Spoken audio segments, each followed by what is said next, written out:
let's go to these two people from the Tiwi Islands, where the Australian solicitor has virtually admitted... Torres Strait Islands. Torres Strait Islands, where it's virtually admitted that it's all for nothing. So like the Tuvaluans, they're two Torres Strait Islanders, they're claiming that the government is making them climate refugees, and the Torres Strait Islanders want the Albanese government to slash our emissions even further. But the government solicitor has admitted that, well, cutting our greenhouse emissions won't actually make much difference because... because we're too small. Oh, look, this is absurd. It's funny, but it's not funny, is it?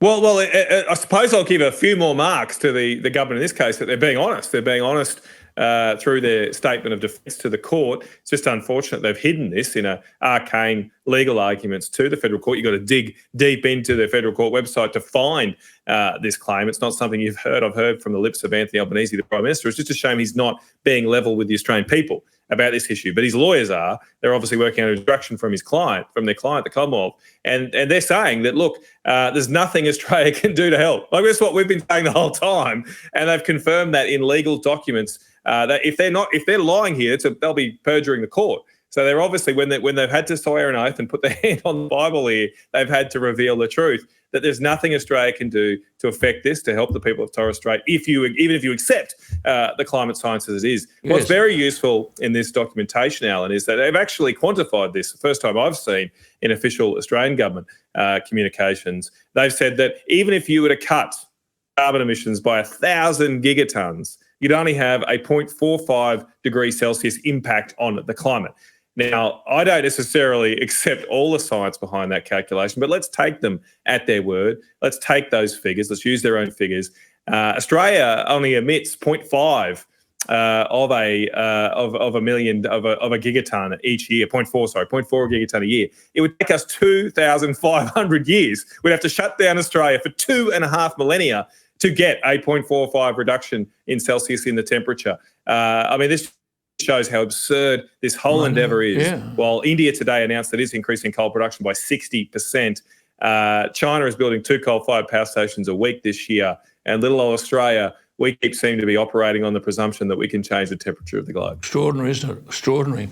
The government solicitor, I'm quoting exactly from the document, says in the federal court that Australia, quote, lacks the necessary control to prevent or materially mitigate climate change and its impact. That's what it says.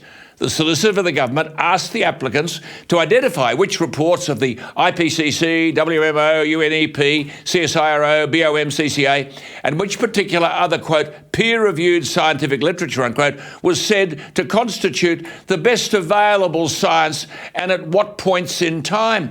Matt, we're constantly being told the science is settled. Well, even if you do accept it's settled, and I don't accept that.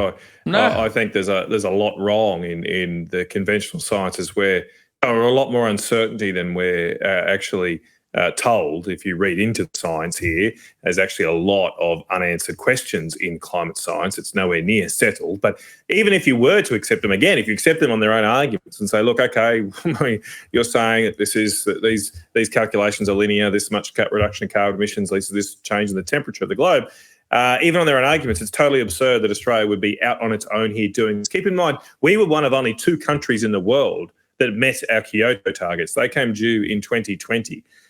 All the European countries, America, all these countries did not meet their Kyoto targets.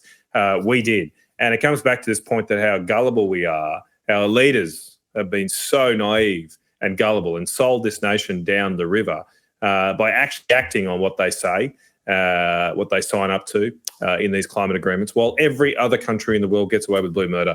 They don't do as they say. Even in Europe, they're reopening coal-fired power stations right now. America, even under the Biden administration, they are doubling their LNG capacity over the next decade. Their gas export capacity is doubling. And while we're doing nothing, my last hope was here that we might get to host the COP conference, the climate conference next year, because UAE is hosting it this year. UAE, and they're investing $150 billion in gas and they're hosting the conference.